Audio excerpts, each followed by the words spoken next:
Hey guys, welcome back to my channel. Misty here. If you're new here, I am a boudoir photographer and full-time self-love specialist in Victoria, BC. So today I'm going to be taking you guys through how to shoot dark and moody boudoir photos.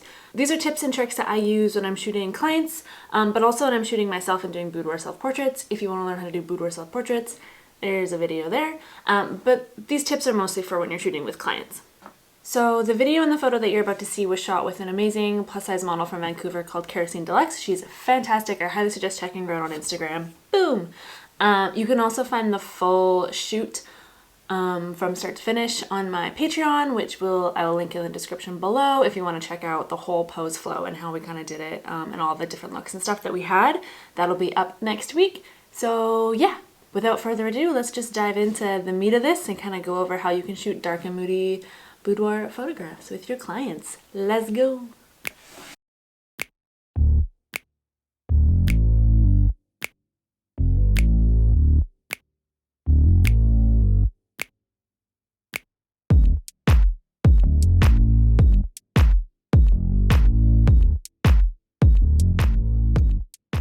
So the first tip, and probably the most important tip on how to shoot dark and moody boudoir photos, is going to be making sure your lighting is optimal in what you want to create those dark and moody photos. So you want probably overcast lighting. Direct sunlight can work, but it's going to be a little bit harder to create that dark and dramatic look without going super contrasty. So a really nice soft light coming in from the side is going to be your best option. And you really want to make sure that your lighting is falling from the side or behind your subject. Flat light and a flat lit subject doesn't really work the best for dark and moody because you really want that dramatic, contrasted, rim lit look.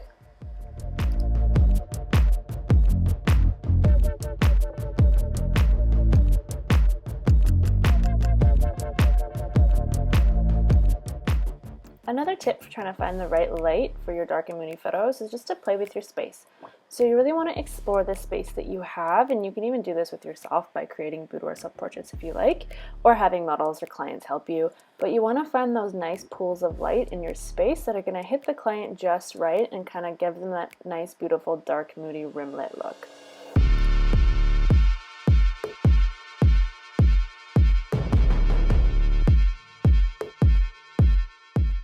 So as you can see from this little pose flow with Kerosene, we're kind of moving her around a lot. We're trying to find those little pools of light to have her in so that the light is hitting her just right. And we're really exploring the space and trying different areas as well.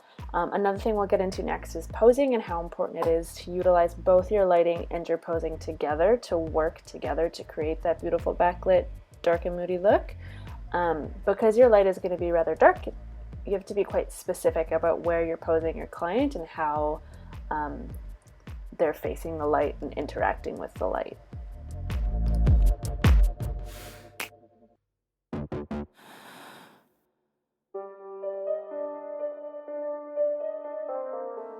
So how you pose your client when you're shooting dark and moody is going to be paramount and make a huge difference on how your photos turn out. So you really want to make sure that your client is facing the light if you want to get any light on their face and emphasize that part of their body. The idea of dark and moody is to create emphasis on a specific part of the body and draw your eye that way, utilizing your light. So in this case, we're trying to draw emphasis to her face and to her hip as she faces the light. But you can also draw emphasis to other parts of the body like the chest or the bum or whatever you want. So just keep that in mind while you're shooting and while you're posing, and just really remember to keep your light source in mind and highlight whatever it is you want to emphasis of your client.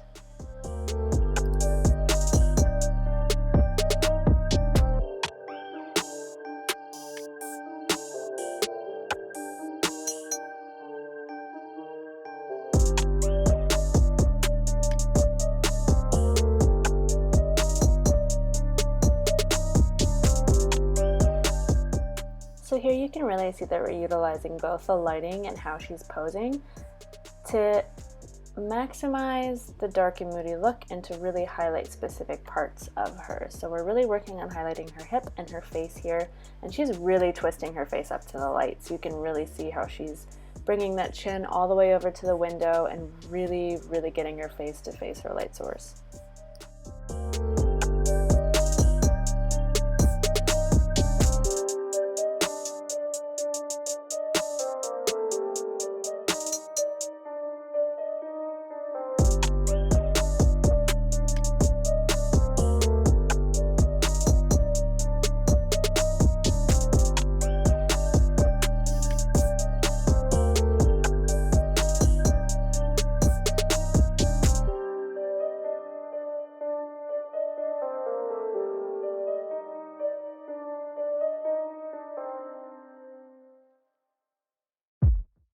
This photo is from another part of the shoot that we didn't get to photograph because she's not wearing a bra, so can't put that on YouTube.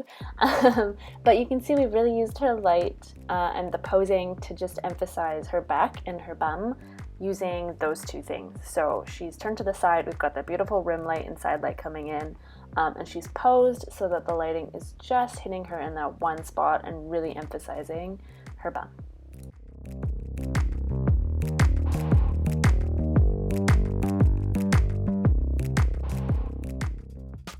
Okay, so the third tip is how you edit your photo is also going to help you create that really dark and moody look. So I've picked two of the photos from the shoot to kind of edit with you guys real quick here. They've already got the base edit. What I do is I will tone my photos in Lightroom, cull them, save the ones that I want to edit, and then pull those ones through into Photoshop. So now we're in Camera Raw, ready to bring our photos into Photoshop. I'm looking at these look good for now. I'm going to do a couple more changes in them while I am in Photoshop, so I'm not too worried about how they look right now, toning wise. So we're just going to pull these bad boys in. All right, so let's do this one first. I'm just going to straighten it up, nothing super fancy, and that will get in to the editing a little bit. There we go. Nice and straight. Kind of straightened it in a weird way, so I'm just gonna pull this out a bit so we get rid of that little blank spot on the bottom. Okay, so the first thing I always do is I I smooth the skin out. So I use Portraiture. It's just like a little third-party app you can buy and install on Photoshop. Since I'm full-time Boudoir, I found the investment really worth it. I highly recommend it. So like, look at that, boom, boom. The skin is basically done. I'm not going to go into skin editing in this quick and dirty tutorial because we're really just looking at how to edit dark and moody. So from there, I'm going to duplicate that layer again just because it makes me feel safe and happy. And how I edit my photos is I basically have like a bunch of toning actions saved that will run the image through Camera Raw one more time and just apply a preset to it that I like the tones of. But it's usually pretty dramatic and as you'll see, a little bit too much. So what I like to do is I do this and then I'll throw this opacity at like whatever I think looks good. So I'm liking how 40 looks before, after. You can really see how adding in that extra little layer is really making the photo even darker and moodier. So I've got a lot of like greens and blues coming in through the highlights and then pushing in some browns in the shadows to really keep that warmth in the photo. This photo doesn't really need this trick, but I'm going to show you guys how I do this in some of my photos anyways, just to give you kind of like a sense. So what I'll do is I'll open up a brightness layer and I'll just bring the brightness down a bit. And you're like, oh, it looks not very nice. But wait, there's more. You're going to mask out the parts that you want to be bright. So as I was saying, we're trying to emphasize her face and her hip, right? So to do that, I'm just going to mask that part of her in, and then I'm just going to make my brush a little bit bigger and brush in the window a bit. Probably that light as well. Meow. I like to make sound effects when I'm editing. You're welcome. All right, so before, after. Very subtle change, but it is drawing our eye into her just a little bit more. If you really wanted to emphasize it even more, you could just run like a quick dodge and burn and just kind of dodge on those areas that we really want emphasized. Okay. She's got these great cheekbones, so I'm gonna do do those in a little bit. Boom. Before, after, before, after. So there you go. We'll do the whole before and after, before. So as you can see, this is quite bright, and then by using those little techniques, I've honed it in a little bit and really emphasized on the parts that I want to emphasize and made it a little bit more dramatic. Alright, so we're going to use the same techniques with this one. Once again, I'm going to start with that little skin softening. I've turned it into an action. I might do a separate video one day on how to use portraiture, but today is not that day, my friends. I'm sorry. Alright, once again, I'm going to run that little preset, just slapping it on. I know somebody's going to watch this and be like, ah, why are you doing that? But I like it. I like how it looks. Come at me, man. Alright, boom. See, I love this, but it's a little bit too much. So let's bring it down to 40. You know what? Let's lean into the mood today. We're going to bring it to 50 because I know this looks really dark, but I'm going to bring her back up. I'm going to keep the environment really dark, and then I'm just going to brush her in to be brighter. So invert that layer, and then just brush her in to be brighter. It's really sloppy. If I was actually editing this for a client, I would be a lot more picky with my brushing and my masking, but I'm just doing it for YouTube, and you guys can kind of get a general sense of what's going on. I just tried brushing the window, but my computer's being really slow. There we go. Alright, before, after. Alright, so let's just merge all these layers and kind of show you the before and the after all together. This is the after, here's your before.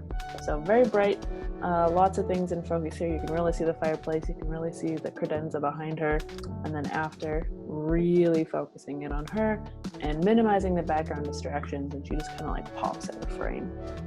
So there you guys go. That's it. That's all I've got for you guys today. Thank you so much for watching.